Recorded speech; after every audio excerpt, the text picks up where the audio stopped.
Waalaikumsalam. Jumpa lagi dengan kita podcast PN Singkawang yang selalu bahagia. Karena kebahagiaan itu sederhana, yang rumit itu komentar netizen. Baiklah, dengan saya Linova dan sebelah saya ada Pak Ilham akan berbincang-bincang bijak dengan seorang tokoh agama dan juga Direktur Pascasarjana Institut Agama Islam Sultan Muhammad Saifuddin Sambas. Safiuddin Sambas. Yaitu Dr. Arnadi Arkan MPD. Gimana Pak kabarnya hari ini? Alhamdulillah. Masih puasa Pak ya? Hari kedua. Alhamdulillah. Masih segar. Masih segar. Jadi tadi masih sempat ngajar Pak ya? Iya. Di Sambas. Jadi gini Pak ya, bincang-bincang kita pada hari ini terkait momentum menumbuhkan jiwa pengabdian dan pelayanan pada saat di bulan Ramadan ini, gitu Pak. Terkait dengan hal demikian Pak, kan kita ketahui Pak, di bulan Ramadan ini kita dituntut untuk bisa mendapatkan keberkahan di bulan Ramadan ini walaupun dalam keadaan bekerja sekalipun.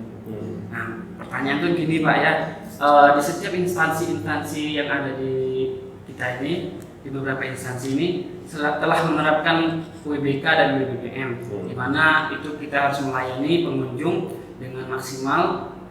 Nah, pertanyaan itu sekarang ini kan lagi bulan puasa Pak, gimana kita melayani orang itu dengan maksimal tanpa mengurangi keberkahan Ramadan itu sendiri? Iya. Subhanallah.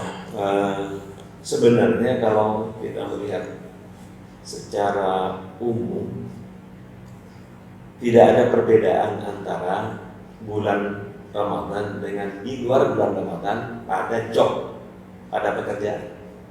Tidak ada. Kalaupun ada, hanya pada pekerjaan-pekerjaan yang berat, yang apabila pekerjaan itu mengganggu pelaksanaan ibadah puasa. Contoh, pada saat saya ditanya, Pak, seorang kerja bangunan, apakah dia boleh tidak berpuasa? Kalau saya jawab, jawaban di sudut mana nih Pak? Mau sudut fikih atau usul fikih? Ada dua Pak ya. Iya. Kalau sudut fikih agak sakot. Wa in kana maridan aw ala safarin. Ya. Jadi apabila keadaan sakit dan keadaan musafir yang baru boleh tidak berpuasa. Nah, tapi kalau tukang bangunan itu kan tidak masuk mana dia? Maridon bukan juga, safarin bukan juga, yang bukan perjalanan, bukan yang sakit. Tetapi kalau usul fik, menanggapi usul fiknya, memahaminya, orang yang sakit mengapa diberikan keringanan untuk tidak berpuasa dan diganti pada hari lain? Karena ada musaqqah, ada hal yang memberatkan, karena ada sakit. Mengapa musafir juga? Karena memberatkan. Karena musafir, bayangan musafir jangan bayangkan seperti sekarang. Musafir zaman Nabi itu kan berjalan 80 kilo misalkan dari sini ke Mempawah menggunakan onta, menggunakan kuda, berapa kali berhenti. Berarti kalau sekarang ini Pak kan nggak ada lagi onta atau kuda itu. Sekarang kan mobil. Iya. Dari kira-kira jarak 80 kilo itu bisa dikatakan musafir nggak? Nah itu dalam sudut pandang usul fikih belum, apabila belum memberatkan. Apabila tidak ada apa-apa, bagaimana mau berat? Pakai mobil sendiri, bawa mobilnya enak, dalam pakai AC juga. Sampai Mempawah jangankan keringat, dikit pun ada keringat coba. Beratnya mana? Iya betul. Nah, masa itu mau jadi keringanan berpuasa? Sama kita dengan di kantor. Di kantor ini kan kita kerja di ruangan tertutup, ada AC. Kemudian kamu tanyakan lapar Pak. Puasa itu bukan hanya menahan lapar dan dahaga sebenarnya. Kalau hanya lapar, banyak orang tak makan seminggu itu masih kuat. Nah balik ke sana tadi Pak ya, kan puasa itu kan tidak hanya menahan lapar dan dahaga aja. Nah terkait kita melayani pengunjung di pengadilan ini Pak ya, kan banyak, itu ada 3 atau 5 orang yang datang sini dengan berbagai macam karakternya masing-masing gitu Pak. Jadi kan kita itu secara tidak langsung menguras emosi dan perasaan kita sendiri gitu kan Pak. Bisakah itu membatalkan gitu? Itu harus bisa. Harus bisa. pada saat kita membahas tentang hukum Islam misalnya, hukum Islam puasa. Apa yang membatalkan puasa? Yang membatalkan puasa satu, makan dan minum. Yang kedua, berkata rafas, wala rafasa wala jidala wala fusuqa. Tidak mengucapkan kata-kata keji, tidak berbantah-bantahan, dan tidak fasik. Fasik itu bisa saja kita berbuat zalim, itu fasik. Nah, di bulan Ramadan Allah sudah memberikan bonusnya apa? Apabila Anda tahan tidak berbantah-bantahan, Anda tahan tidak rafas, Anda tahan tidak fusuk, maka pahalanya berlipat ganda.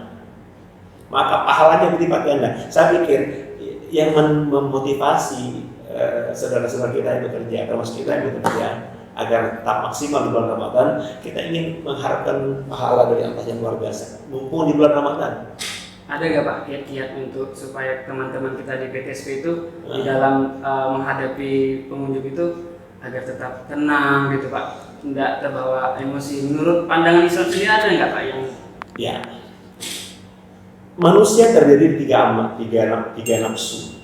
Namanya tiga nafsu. Satu disebut dengan amarah bisu. Amarah bisu itu amarah ada nafsu yang jahat, nafsu yang jahat. Yang kedua lawamah. Lawamah itu nafsu yang kadang-kadang bisa naik jahat, bisa ketekan menyesal, cepat sadar. Yang ketiga mutmainnah. Nafsu yang mutmainnah. Nah, diharapkan di bulan Ramadan kita tekan nafsu ini. Nafsu itu harus ada, bukan tidak boleh ada. Kalau tidak ada nafsu bahaya kita. Ya, harus ada nafsu itu, harus ada. Tetapi nafsu itu yang bisa dikendalikan. Nah, bagaimana di bulan Ramadan ini kita bisa mengendalikan nafsu? Makanya malam itu harus manqoma Ramadan. Manqoma Ramadan itu dua. Satu sholat, yang kedua tadarus. Ya, yang kedua tadarus. Jadi perbanyak sholat malam, bukan saja tarawih, perbanyak sholat malam, bukan saja tarawih, termasuk tadarus. Kemudian niatkan puasa waktu kita sahur, niatkan puasa betul-betul kita ingin melaksanakan ibadah puasa bulan Ramadan. Insya Allah itu akan menekan nafsu amarah bisu. Dia turun ke lawamah, bahkan turun ke mutmainnah. Walaupun mutmainnah nanti derajatnya mungkin ada yang tinggi sekali, ada yang rendah. Kita ambil rendah apa? Pada saat kita sampai kepada mutmainnah walaupun rendah, orang ngajak kita kelahi sekalipun, kita akan katakan maaf, saya sedang berpuasa. Jadi insya Allah keberkahan Ramadan itu tidak lepas. Tidak akan lepas. Tadi malam kita tegakkan, kemudian kuatkan niat kita untuk berpuasa di bulan Ramadan. Niatkan, karena kita yakin bahwa ini perintah Allah. Sesuatu yang perintah al-aslu bil amri lil wujub, sesuatu yang perintah itu wajib. Yang baik, yang jahat ya perintah. Ya, perintah pasti wajib. Pada saat kita meninggalkan yang wajib, maka kita dosa. Dan dosa orang yang meninggalkan puasa di bulan Ramadan yang sengaja, maka dia puasa 1 tahun penuh pun tidak akan mampu membayarnya kalau sengaja. Kita niatkan itu, ya Allah saya 1 hari ingin berpuasa iman dan wahtisaban, apapun caranya ya Allah kuatkan. Nah, jadi dari kita mulai sahur kita sudah doa, ya Allah kuatkan ya Allah. Jadi melayani orang mau sadis, mau sidis, mau apa kita senyum. Oh iya Pak, Iya. kaitannya tentang puasa nih Pak. Iya. Jadi kalau puasa ini kan perintahnya dari dulu sampai sekarang tuh nggak pernah berubah Pak. Iya. Puasa itu supaya membuat orang menjadi takwa, Iya. betul nggak Pak? Iya betul. Nah, kira-kira dalam momen puasa ini gimana kiat-kiatnya supaya teman-teman di kantor ini bisa meningkatkan ketakwaan itu Pak? Takwa itu jangan diartikan hanya sholat ya. Jangan dibayangkan orang takwa itu hanya sholat, ya, hanya puasa bagus. Jangan bayangkan itu, karena takwa itu punya dimensi-dimensi. Jadi la'allakum tattaqun itu ada beberapa dimensi. Paling enggak sebenarnya ada 5 dimensi di dalam takwa itu. 1, dimensi hukum alam. Orang yang bertakwa dia harus menghormati dimensi hukum alam. Apa dimensi hukum alam itu? Misalkan, kalau mentang-mentang bulan puasa, dari rumah, dari kampung Jawa, dari mana rumah itu, lalu kita tidak pakai helm, tidak pakai helm dia, tidak pakai helm sampai ke sini. Kira-kira itu orang takwa tidak? Kalau dia tidak pakai helm kan berarti dia melanggar aturan hukum, Pak. Apa hukum alamnya? Hukum alamnya, orang kalau jatuh, ya dia jatuh ke aspal, kepalanya terbentur ke aspal, pecah. Iya. Mana kuat? Kalau laki-laki, sokok kopiah ini dengan helm, mana kuat? Tetap helm. Iya. Ya. Makanya hukum alam Nabi tidak berani langgar. Nabi Muhammad sendiri tidak berani langgar. Padahal dia seorang Nabi. Waktu dia perang, dia pakai baju perang yang dari besi itu. Sahabat nanya, hukum alam, orang kalau kena pedang, kena tombak pasti luka. Kata Umar bin Khattab misalnya, kata Utsman bin Affan, ya Rasul, kita tinggal berdoa kepada Allah agar tubuhmu dikebalkan. Itu kan melanggar hukum alam. Ya, nah, ini kita pakai ini kan hukum alam ini. Iya, masa COVID. Berarti kalau ada orang yang puasa, kemudian dia tenteng di pasar tak pakai ini, ketakwaannya turun. Karena pakai ini pun dimensi ketakwaan. Nah, karena itu termasuk hukum alam. Kemudian dimensi ketakwaan, hukum akal. Jadi kalau ada orang yang tidak patuh kepada hukum akal, dimensi ketakwaannya kurang. Makanya ada satu kaidah, saya tak berani mengatakan hadis. Ad-dinu wal aqlu la dinan liman la aqla lahu. Agama itu adalah suatu hal yang rasional. Yang tidak rasional bukan ajaran agama. Nah, kalau orang fikih memahaminya, agama itu bagi orang yang berakal. Yang tidak berakal tidak beragama. Tapi kalau orang-orang filsafat memahaminya bukan itu. Ajaran agama itu adalah ajaran yang rasional. Yang tidak rasional bukan ajaran agama. Jadi kalau ada orang berlaku tidak rasional, apa contohnya orang berlaku tidak rasional? Berarti orang itu tidak beragama kan? Ketakwaannya berkurang. Oh, bukan tidak beragama. Ketakwaannya berkurang. Dia ngomong sudah tidak rasional. Misalkan ya, berdoa saja kepada Allah, nanti Allah akan berikan rezeki. Rasional lah itu. Rasionalnya orang yang dapat rezeki harus bekerja, baru dapat rezeki. Nah, terkait rezeki itu Pak ya, kan ada tuh cerita riwayat zaman Nabi dulu Pak ya. Ada sahabat itu disuruh Nabi, diperintahkan Nabi itu untuk membagi-bagikan zakat itu Pak. Terus sahabat Nabi itu membagikan zakat, dan zakat yang dibagikan oleh sahabat Nabi itu lebih Pak. Jadi kelebihan zakat itu diambilnya oleh sahabat Nabi itu, disimpannya, terus sebagian lagi diserahkan kepada Nabi. Nah, pada saat itu Nabi itu marah Pak, karena Nabi menilai saat itu tuh kan orang yang membagikan zakat itu telah diberikan gaji lah, kalau kita sekarang ini gaji, terus kok ada lagi tips gitu. Kira-kira kalau untuk sekarang ini Pak, tips ya, kami tadi kan PNS sekarang ini boleh kan Pak menerima tips gitu di luar gaji gitu kan? Tips itu kan budaya yang kurang bagus.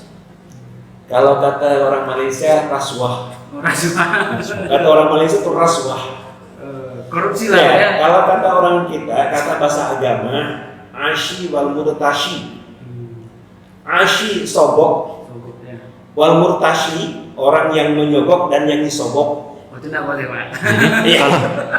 Kalau itu seperti gini Pak, orang yang menyogok dan disogok di neraka kan Pak? Orang yang menyogok sama dengan yang disogok sama. Jangan dikira yang menyogok selamat, yang disogok selamat. Sama saja dua-duanya. Jadi sama-sama Pak ya? Sama-sama. Yang ngasih kena, yang terima kena. Nah, ditanya Rasulullah, kalaulah seandainya pekerjaanmu ini kau diberikan tambahan terkait dengan pekerjaanmu, dikhawatirkan pekerjaannya nanti tidak akan adil, pekerjaannya tidak akan jujur. Nah, begitu nanti kurang tipnya, nanti kurang kerja. Makanya tip itu dilarang dalam Islam. Nah, kalau ada ini Pak, ada kata-kata, setuju nggak Bapak yang misalnya kan, cintailah pekerjaanmu gitu kan? Nah, cintailah pekerjaanmu. boleh jadi pekerjaan yang kita kerjakan sekarang ini tidak membuat kita kaya, namun dengan pekerjaan itu akan memberikan kebermanfaatan untuk orang-orang yang kita kasih. Setuju nggak Bapak terkait yang tadi tips tadi? Seharusnya tidak ada tip ya, tidak ada pemberian tip, seharusnya tidak ada pemberian tip. Kalau ada pemberian tip, bagaimana kita tidak berdosa, maka tip itu digunakan untuk umat. Balikkan lagi ke kebalikan lagi ke umat. Jadi bukan kita pakai berdua atau bertiga, tapi dipakai untuk kepentingan umum. Jadi hasil dari itu dikembalikan lagi untuk kepentingan umum. Kepentingan umum, untuk kepentingan umum. Berarti kalau untuk jalan umum, untuk fasilitas umum semuanya boleh tuh Pak? Walaupun sebenarnya kalau kita buat rumus ya, saya sering buat rumus kalau dengan mahasiswa, buat rumus, rumus matematika. Karena matematika itu kan benar-benar aljabar. Aljabar itu min kali min itu plus. Ya kan? Plus dikali plus itu plus. Min kali plus itu min. Plus kali min juga min. Maknanya adalah sesuatu yang salah kita katakan salah itu benar. Ya kan? Sesuatu yang benar, kita katakan benar, itu juga benar. Sesuatu yang salah, kita katakan benar, salah. Atau sesuatu yang benar, kita katakan salah, itu juga salah. Nah, sekarang tip itu salah atau benar? Salah. Tapi biasanya kalau kita orang timur nih Pak, rasanya kalau nggak ngasih tip itu kan gimana rasanya? Nah, itulah memainkan rasa. Nah, contohnya kan seperti gini lah ibaratnya. Misalnya kita perlu dengan PLN nih. Listrik di rumah kita mati kan? Nah, kita perlu nih datang nih petugas PLN ini. Ternyata diperiksa meterannya rusak. Ganti kan? Nah, diganti. Terus kita ngerasa nggak ngasih uang lebih, ini rasanya gimana Pak? Itu kan perasaan. Ya. Perasaan itu bukan dihukumkan, itu perasaan. Perasaan itu nggak masuk. Kalau itu perasaan, tak jadi hukum tuh. Tak jadi hukum tuh. Kalau itu perasaan, tak jadi hukum. Bagaimana kata Rasulullah? Walau Fatimah binti Muhammad saraqat laqata'tu yada. Walau Fatimah binti Muhammad anakku sendiri mencuri, aku potong tangannya. Tak ada perasaan. Adapun nanti kalau misalnya gitu, udah selesai sekian hari, kita datanglah ke rumahnya Bapak kemarin, bantu saya sangat berterima kasih. Kebetulan saya ada kelebihan rezeki buat kue nih, kasihkan. Itu bagian daripada kita bukan? Saya rasa kalau hadiah boleh Pak ya? Yang diberikan di luar, di sebelum atau bersamaan dengan pekerjaan itu cenderung kepada asyik wal mutasyik.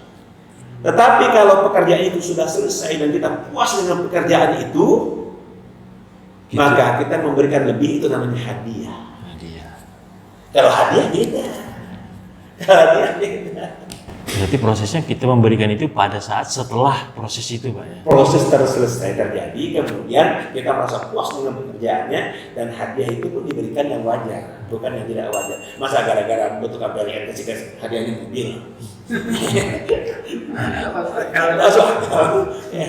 Kalau hadiahnya buat kue bingkai satu kan? Kebetulan bulan puasa nih, untuk buka puasa, sekalian sedekah juga kan Pak? Kan masuk akal. Jadi ada nggak Pak tips biar kita terhindar dari hal-hal yang demikian?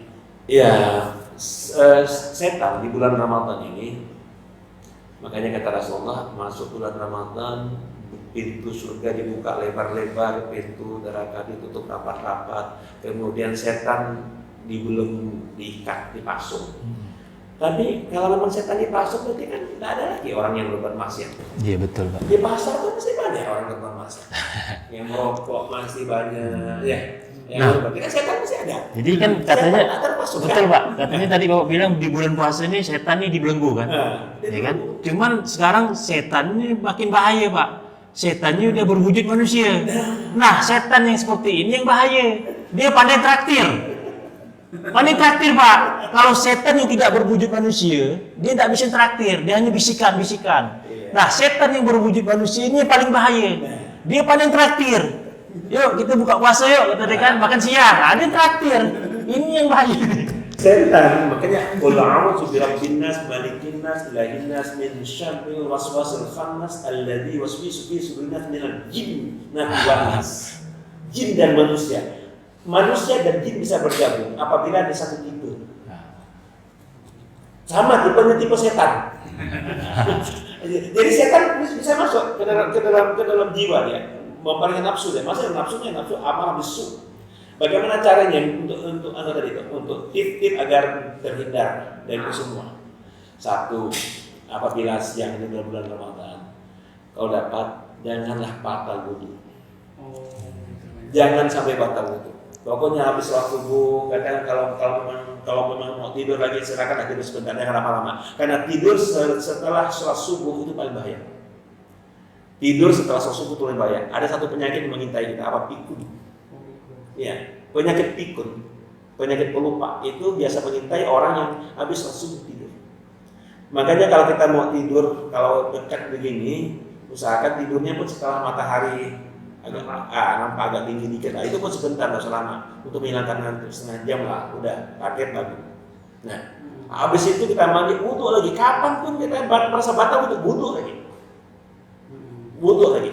Jadi ada satu tips ini, mengapa wudu? Karena setan takut dengan orang yang berwudu. Setan itu takut dengan orang yang berwudu. Jadi istilahnya wudhu ini kita menjaga keimanan kita lah Pak ya. Jadi ibaratnya wudhu ini jubah kita lah Pak ya.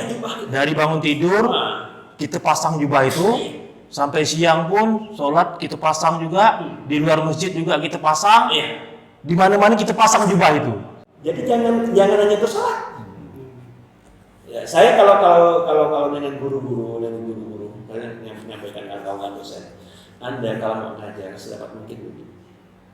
Kenapa? Pada saat kita berwudu, setan tak bisa mempengaruhi kita, sehingga waktu kita ngajar materi yang kita sampaikan, ya itu murni dari dalam. Nah, balik ke sana tuh Pak ya. Kan Bapak seorang dosen tuh Pak ya, untuk menyampaikan materi itu. Bapak bilang tadi kan sedapat mungkin awalnya dengan wudu. Nah, kan kalau di kita pengadilan ini kan Pak, dalam melayani pengunjung itu kita kan udah siapkan sarana dan prasarana di pengadilan ini, saya rasa udah lengkap lah Pak ya, semuanya udah lengkap dengan protokol kesehatan udah dijalanin. Cuma ada aja tuh Pak pengunjung yang tidak merasa puas gitu Pak. Nah kan menyikapi hal demikian Pak, agar keberkahan Ramadan tidak lari dari kita tuh gimana? Doakan aja Pak ya. Doakan saja.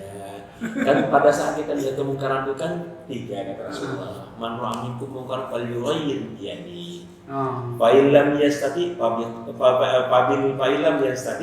lisan. Yang pertama dengan tangan, yang kedua dengan lisan, ngomongin. Karena lagi puasa, fa'ilam yastati qalbi. Karena lagi puasa, kita doa saja pada Allah. Ya Allah, mudah-mudahan orang yang agak sewot ini, mudah-mudahan ya Allah berikan hidayah lah. Ya, dan sama-sama menjaga ibadah puasa ini. Biar saya puasa nyaman, dia yang puasa nyaman. Mungkin dia tak puasa, mungkin bukan mukmin Islam ya. Nah, tapi kita hanya berpuasa. Doakan saja. Jadi di samping tadi kita wudu, menjaga wudu, ya kalau udah terhadap itu menghadapkan diri doa. Doa. Tapi kan sama, saya menghadapi mahasiswa di sekolah di kelas. Ada kan mahasiswa, kan tidak semua mahasiswa itu sama. Tidak semua mereka tuh niatnya mau kuliah. Ada yang sambil main HP kuliah kan. Kali di bulan Ramadan saya bisa HP. Ya, HP ya sih. Ya, tapi kalau bulan Ramadan kan kita tahan juga. Kita doa selalu ya Allah, mudah-mudahan yang ini besok enggak main HP dia. Atau berikan hidayah bagaimana kuliah benar. Sehingga aku nyampaikan masuk dia juga terima dapat. Kita doakan saja. Ini wudu, ya, berwudu. Jangan lepas wudu. Nah, yang kedua zikir. Nah, tadi zikir itu kalau orang sewa tuh kita langsung tangkap cepat kita doa. Zikir itu bukan hanya subhanallah, alhamdulillah, bukan zikir itu. Zikir itu hati kita saja. Kalau kita menghadapi tamu senyum, itu zikir ya. Zikir. Di senada lah. Iya. Bukan menghadapi orang cemberut, mentang-mentang puasa cemberut kan enggak. Pada kita puasa yang itu orang itu muka manis lah, muka manis. Jadi paling tidak tuh senyum tuh salah satu sedekah lah Pak ya. Iya, sudah satu sunnah. Tapi menurut bahasa orang lain bukan nyerengeh, bukan senyum lebar, bukan. Muka manis lah, muka manis. Ya. Itu zikir itu zikir. Nah, pada saat kita merasakan itu zikir, pahala nambah pahala. Dan sehingga pada orang sewak kemarin kita langsung kalau kita bisa ngomongin, mohon maafnya, malah kita tidak minta maaf kan? Ya mungkin bisa kita tarik kesimpulan lah Pak ya dalam bincang-bincang kita pada hari ini. Ya bisa kita tarik, cintailah pekerjaan kita itu walau dalam keadaan posisi dan kondisi apapun gitu Pak ya. Karena boleh jadi tadi pekerjaan yang kita punya sekarang tuh belum bisa menjadikan kita kaya ataupun lebih dari itu. Tapi dengan pekerjaan itu kita bisa membahagiakan orang-orang yang terkasih gitu Pak ya. Iya. Oke, baiklah. Sebelum tutup, saya mau komentar dikit. Boleh. Laisal ghina an kasratil arabi, walakin ghina an nafsi. Orang kaya itu bukan kaya hartanya, bukan banyak mobilnya, bukan besar rumahnya, bukan banyak tanahnya. Orang yang kaya itu ghina nafsi. Orang yang kaya jiwanya. Orang yang kaya jiwanya itu adalah yang ramah, yang pemaaf, banyak itu orang yang kaya. Kemudian jadikanlah pekerjaanmu itu sebagai wasilah atau alasan Allah untuk memberikan kita rezeki. Karena pekerjaan itu adalah hukum dunia, hukum alam. Hukum alam yang harus kita lalui dan masuk hukum akal yang harus kita lewati. Pada saat kita bekerja, mungkinlah gaji kita 10 juta, mungkinlah gaji kita 5 juta. Tetapi 10 juta, 5 juta, atau 20 juta itu yang memberikan barokahnya itu di atas. Banyak orang yang gaji 100 juta tidak menjadi kemanfaatan. Tapi banyak orang gajinya 5 juta tetapi mendatangkan kemanfaatan. Justru kita bekerja ini adalah sunatullah, ya, hukum alam dan hukum akal yang harus kita lakukan, dan itu sebagai wasilah dari Allah untuk mendatangkan rezeki kepada kita.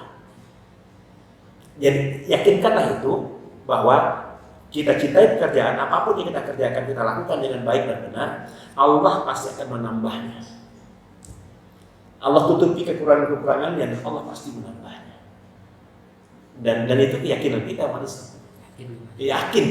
Bagaimana? Li ila fi Quraisy ila bihim rihlatash shita wasfal ya'budu rabb hadzal bait alladzi at'amahum min ju' wa amanahum min khauf. Allah hilangkan dia dari kelaparan, Allah jauhkan dia dari rasa ketakutan. Mau ngomong apa lagi itu? Allah yang ngomong, bukan juga Allah yang ngomong. Sudah janji Allah Pak ya? Sudah janji Allah. Luar biasa. Jadi mungkin itu aja Pak ya bincang-bincang kita hari ini. Baiklah, kita tutup dengan lapas alhamdulillah. Alhamdulillahirabbil alamin.